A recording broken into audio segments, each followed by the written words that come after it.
Hello students, today we will read Social Science Chapter 12, The Main Features of Democracy. So students, आज हम सामाजिक विज्ञान विषय से चैप्टर 12 लोकतंत्र की प्रमुख विशेषताएं पढ़ने वाले हैं. So listen carefully and look at this video. After 1950, many countries liberated from colonialism began establishing democratic governments. In the decline of the communist regimes saw the further spread of democratic rule. After 2010, countries like Libya and Myanmar raised their voice against dictatorship and also opted for the democratic system. So students, sun 1950 means 1950 के बाद कई देशों में लोकतंत्र की शुरुआत औपनिवेशिक शासन से मुक्ति के रूप में हुई थी.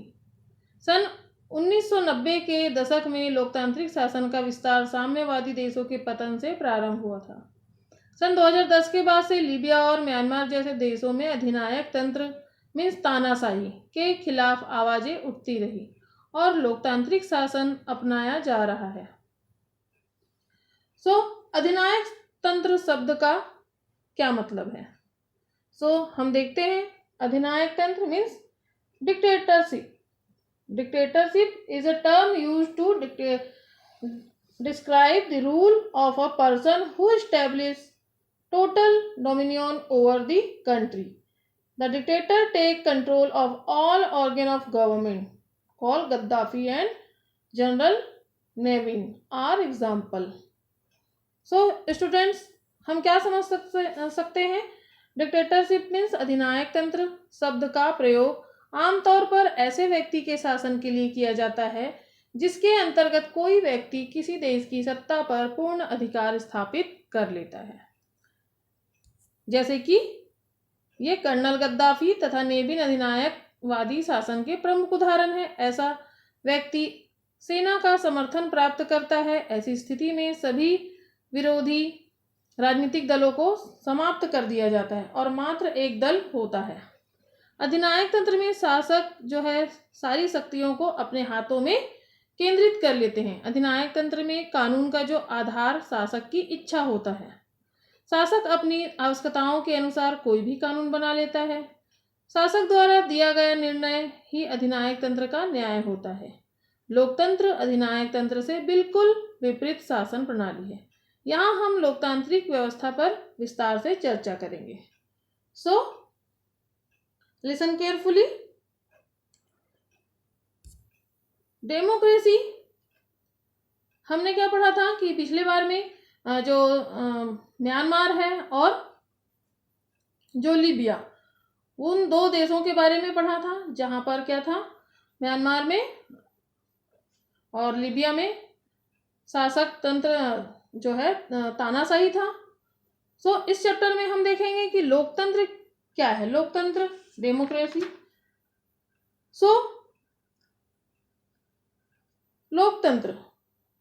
लोकतंत्र शासन का वह रूप है जिसमें जनता शासकों का चुनाव करती है और चयनित शासकों द्वारा शासन किया जाता है. लोकतंत्र में सरकार चुनने और बदलने में जनता की भूमिका महत्वपूर्ण होती है. तानाशाही क्या है कि शासक द्वारा अपने ही निर्णय को क्या किया जाता है, अंतिम माना जाता है. जो शासक है वो नियम बनाते हैं. लेकिन लोकतंत्र क्या है? जो है लोकतंत्र वह शासन है जो जनता द्वारा जनता के लिए ही किया जाता है. इस तरीके से हम देख सकते हैं कि यहाँ पर जो है लोकतंत्र के विषय में जो भी हमने आपको बताया उनसे हमें कुछ ऐसे प्रश्न जो है हमारे दिमाग में सहज ही उठ सकते हैं. जैसे कि शासक कौन होगा? लोकतंत्र है तो शासक कौन बनेगा? किस तरह का चुनाव लोकतांत्रिक कहा जाएगा? किनके द्वारा शासकों का चुनाव किया जाता है? शासक चुनने जाने के लिए क्या योग्यताएं होनी चाहिए? आपके भी मन में यही क्वेश्चंस उठते होंगे. Who will be the ruler? हम अब देखते हैं कि इसमें जो है लोकतंत्र की कौन कौन से फीचर्स होते हैं, क्या क्या चीज इसमें होनी चाहिए, इसकी विशेषताओं के बारे में हम डिस्कस करेंगे। तो सबसे पहले इसमें है उत्तरदायी सरकार, एन अकाउंटेबल गवर्नमेंट। एक लोकतांत्रिक देश में जनता द्वारा चुने गए प्रतिनिधि और उनके प्रतिनिधि सभा सर्वोच्च होती है। जितनी भी चुनी हुई सरकारें कार्य कर रही होती है वे विभिन्न तरीकों से जनता के प्रति उत्तरदायी होती है। जैसे कि भारत की शासन व्यवस्था पर अगर नजर डाला जाए तो पता चलता है कि केंद्र की सरकार व विभिन्न राज्य सरकारें कई तरह से लोगों और उनके प्रतिनिधियों के प्रति उत्तरदायी होते हैं।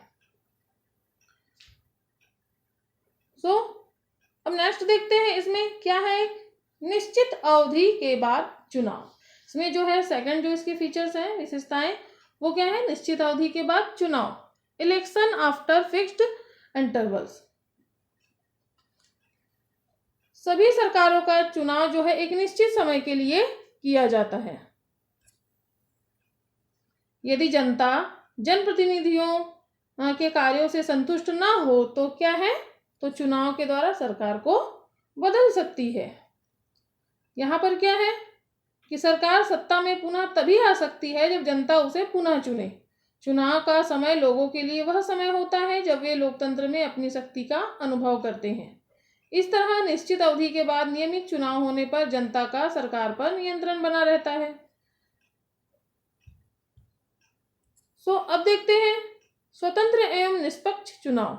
इसमें जो है अगली विशेषताएं क्या है, इसकी अगली विशेषता है स्वतंत्र और निष्पक्ष चुनाव, फ्री एंड फेयर इलेक्शंस।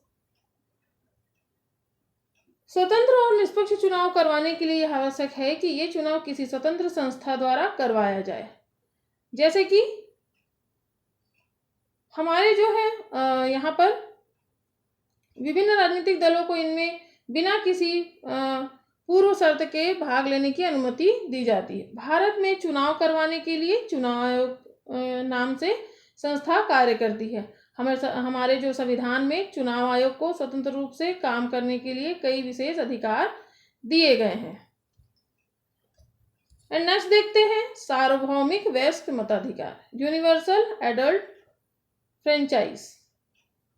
हम कह सकते हैं कि लोकतंत्र जनता का शासन है, अर्थात हमारे देश में सभी वयस्क व्यक्ति, चाहे जो है महिला हो या पुरुष हो, अमीर हो या फिर गरीब हो, किसी भी धर्म के अनुयायी को जो है चाहे वे कोई भी भाषा बोलते हैं, उन्हें चुनाव में मतदान करने का अधिकार दिया गया है।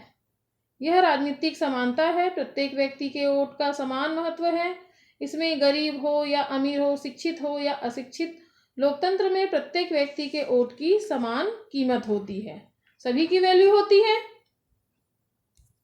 जो है शुरू में जो है स्टार्ट में है जो है कुछ ऐसे कंट्रीज में थे जिसमें वोट का जो है अधिकार क्या था, मात्र उन लोगों को ही प्राप्त था जिनके पास संपत्ति थी या जो लोग टैक्स भरते थे। धीरे धीरे इसमें क्या हुआ, संघर्ष के बाद कई देशों में मताधिकार सभी को दिया जाने लगा। भारत में संविधान लागू होने के समय से ही सभी को सार्वभौमिक वयस्क मताधिकार प्राप्त है, जिसका अर्थ है कि 18 वर्ष या उससे ऊपर की आयु के सभी लोग मतदान कर सकते हैं। अब नेक्स्ट देखते हैं लोकतंत्र में जन भागीदारी, पीपल्स पार्टिसिपेशन इन डेमोक्रेसी। इस डेमोक्रेसी में क्या है, लोकतंत्र में जो है संचालन में जनता की भागीदारी होती है। कानून बनाने और उनको लागू करने में भी नागरिकों की सक्रिय भागीदारी होनी चाहिए। सरकार को जनता से ही समस्याएं आवश्यकताओं की जानकारी मिल सकती है। योजनाओं के क्रियान्वयन में निरीक्षण, परीक्षण, सुझाव, शिकायत करनी चाहिए। लोकतंत्र की मजबूती के लिए नीति निर्माण से जो है पूर्व जनता में विभिन्न माध्यमों से व्यापक चर्चा होती है।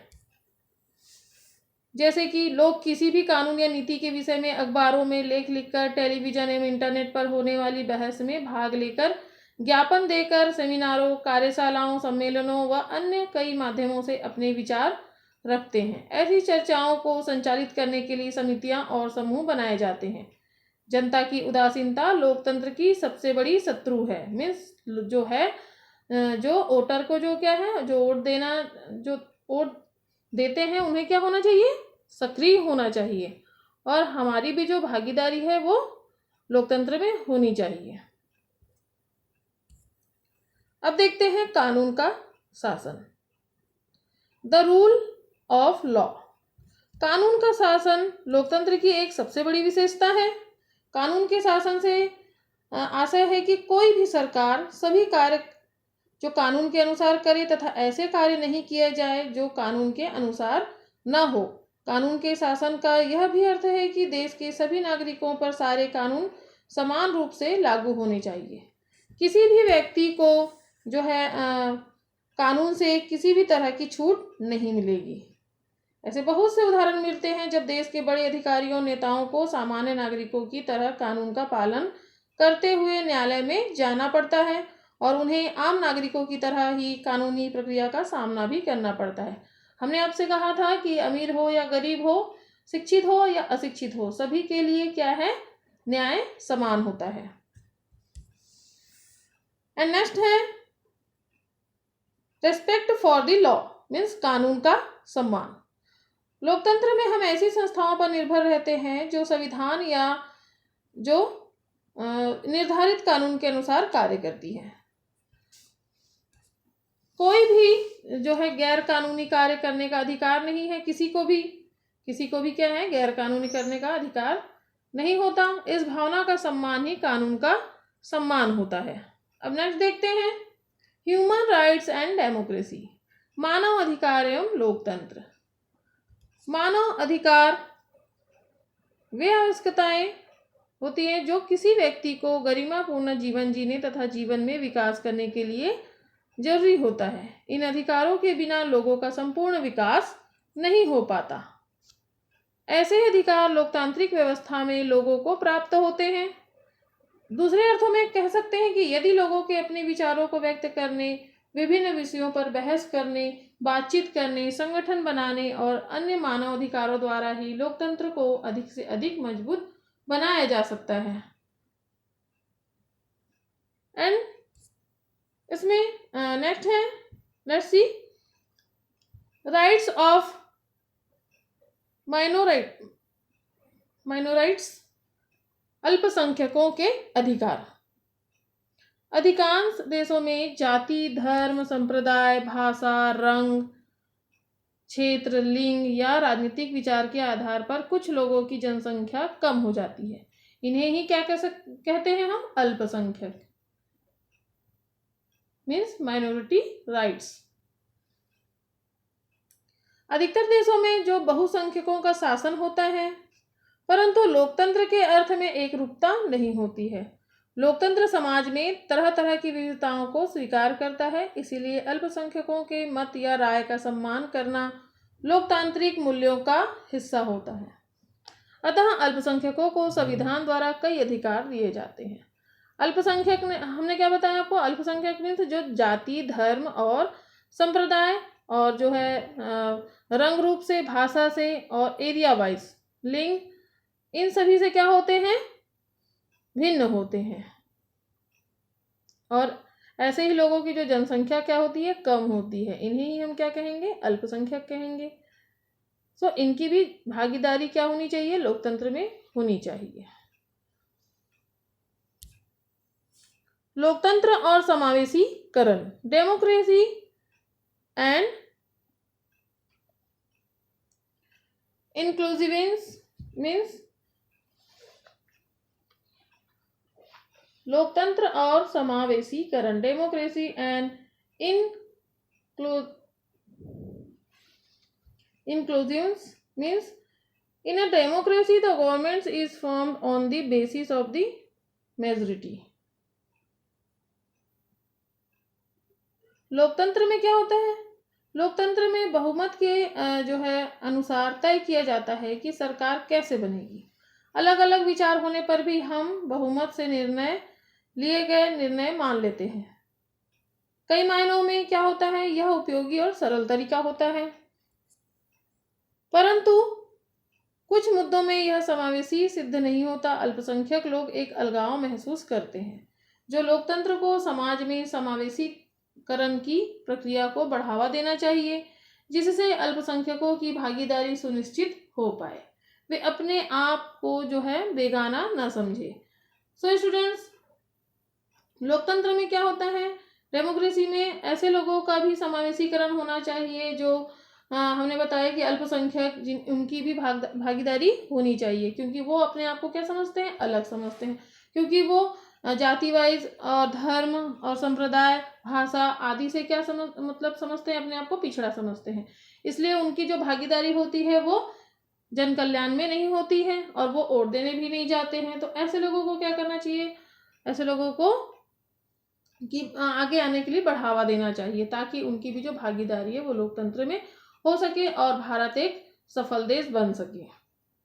सो स्टूडेंट्स, आपने देखा कि जो है डेमोक्रेसी के कौन कौन से फीचर्स होते हैं, एक बार हम रिपीट कर लेते हैं।